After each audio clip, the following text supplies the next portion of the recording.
انت شنو حضرة جنابك وتعلم الشيخ؟ قارئ بقده، حافظ بقده، عندك بحوث بقده، عندك كتب بقده، ما عندكم غيرها. واحد يعطيكم آية ورواية وقرآن وبحث تقول له انت قارئ بقد هذا الشيخ؟ لا تحكي على هذا الشيخ لان قارئ كتب، عنده كتب. حلو، على المنطق مالتكم هذا انت قرد ابن قرد. راح تقول ليش تغلط؟ لا والله ما مغلط، لان داروين يقول بنظريه التطور، يقول الانسان كان قرد وبعدين طور وصار انسان، فانت اصلك قرد. اذا تعترض انت قارئ بقد داروين؟ عندك كتب بقد داروين؟ لا ما عندك، اذا انت قرد واسكت. وهي هاي الحقيقه، الانسان اصله قرد بعدين اتطور وصار انسان.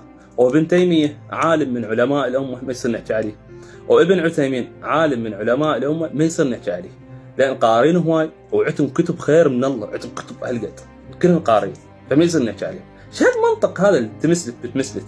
والله ما يصير تحكي عليه، قارئ كتب هواي. اي واحد نحكي عليه قارئ كتب هواي. الموضوع خلنا نختصر لك اياه. من مات ولم يعرف امام زمانه مات ميتة جاهلية. انت يا ساعة ترب وميت وتلقى منكر ونكير فوق راسك. شو جاوبهم؟ ما ادري. الامام الصادق عليه السلام شو يقول؟ يقول قل للذين مننا عليهم بمعرفتنا ان يعلموا الذين لا يعلمون. حلو. يعني الامام يقول لك اللي عرفتني من يمنه سوالفها اللي ما يعرفون، اللي ما يفتهمون سوالفها لهم. عباس عليكم فد يوم من الايام شفتوا حازم الباوي صاعد على المنبر ويسولف لكم ويعلمكم شلون تطيع امامك بزمن الغيبه. لازم تطيع امامك بزمن الغيبه. يسولف لك على المشروع المهدوي، يسولف لك على الرجعه، يسولف لك فضائل. ما عندكم فضائل، وش عندكم انتم؟ كل قوتكم عندكم رد الشمس وشلاع الباب، باب خيبر. واذا تريد تصيرون مغالين تقولون شلاع الباب بالخنصر. قاعد كل قوتكم هاي.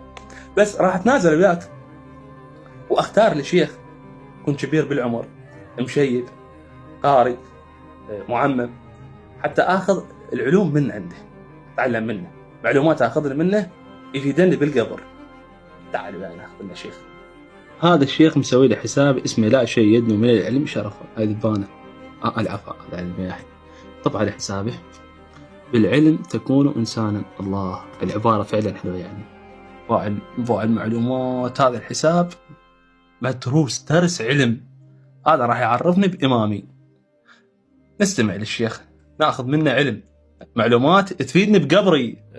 هل يجوز الوضوء بعد غسل الجنابة؟ لو أحدث المكلف في غسل الجنابة بالنسبة إلى مقطع المضاجعة والمواقعة، حقيقة بعد نشر مقطع المضاجعة والمواقعة شيخنا هذا الثالث مقطع السولف على الجنابة والمضاجعة ما تفيدنا. أريد علم.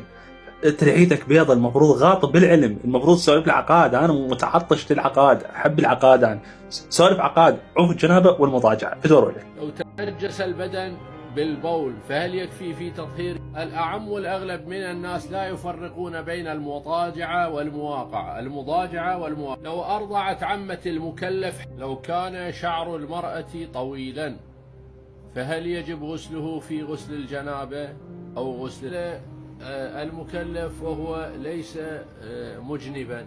لو كانت المرأة مجنبة، لو أجنب المكلف، لو دخل المكلف ليغتسل غسل الجنابة، لو دخل المكلف ليغتسل غسل الجنابة، لو اغتسل المجنب يجب في غسل الجنابة. هي واحدة من الاثنين. انت لو متعارك واحد مجنب وقاعد تسمر له في هاي المقاطع مالتك، لو ممكن الطفل وسنك طاح قلت له هذا سن المطي وانطيني سن المجنب، ماكو غيره. شو القافله هاي؟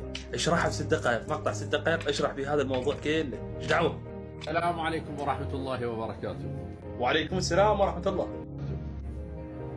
كثير من الأخوة استشكلوا على هذه المسألة وأنا حذفتها. أكيد منزل مقطع عقائدي وشاف الناس ما حملت هذا الحديث ومسحه مداراة للعقول. سولف أنا أتحمل عقائد. سولف.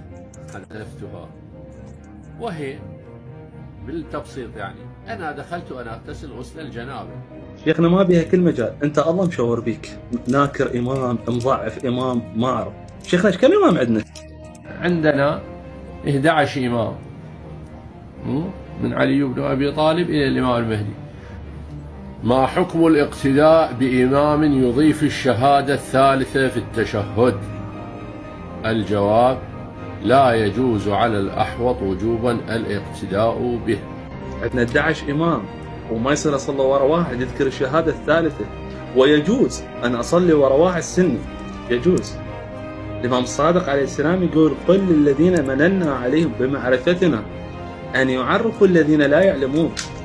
هاي علوم آل محمد؟ ربك في دينك، هاي علوم آل محمد؟ في أمان عليك. أنا راح أغسل عيوني وداني وأسلج جنابه.